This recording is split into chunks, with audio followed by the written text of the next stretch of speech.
మా పాశమును దొంగిలించి పీఠం నుంచి కిందకు దించి చోరతనమునకు దిగజార్పించి అత్యాచారం ఆపాదించి ఆఖరికి మా కాపురమునకే చిచ్చు పెట్టాడు కదా. ఇప్పుడు చూపించదా వాడికి నా బంబోడ జంప.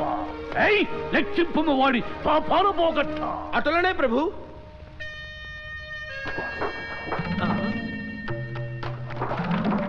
చిత్రగుప్త, ఏమా ఆలస్యము?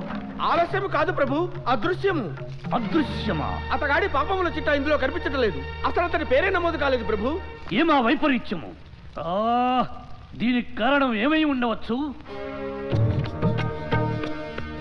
మన పాపాలన్నీ ఆ డొక్కునాయలు ఈ బుక్లోనే రాస్తుంటాడు. ముందు నీ పేజీ తిప్పి అక్షరం మొక్క లేకుండా నొక్కి.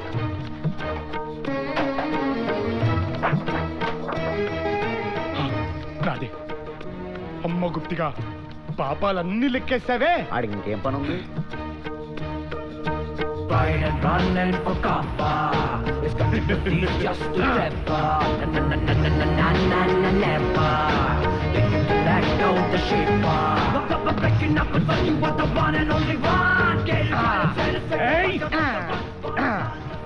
ఓ పెద్దనా, పాపాలు మనం పెద్దగా చేయలేదు కాబట్టి అందరూ ఉండవు.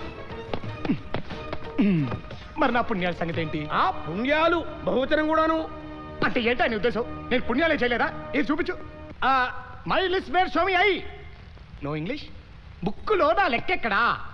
అది అది ఆహా, వీడి శిరోభారము మళ్ళీ మొదలైనది చిత్రగుప్త. ఆయనేమో తల నొక్కుంటున్నాడు, నువ్వేమో చేతులు పిసుక్కుంటున్నావు. మళ్ళీ నా సంగతి ఏంటి? బుక్కులో నా లెక్క ఎక్కడా? చెప్పు. నారాయణ, ఆ మౌనమేమిటి చిత్రగుప్త? అతని ప్రశ్నకి సమాధానం చెప్పండి. నువ్వు ఉండవయ్యా స్వామి. సరిగ్గా ఇరకాడ సమయంలో చిడతలుపుకుంటూ వచ్చి జుట్టు ముడిపెట్టి వెళ్ళిపోతావు. నీ సమయం పోయింది. ఇక్కడ భూగృహం బద్దలవుతుంది. అతని సంగతి తెలుసండి.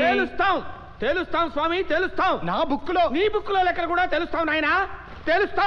తెలుస్తాం ప్రభు. కట నారాయణ. ఆహా,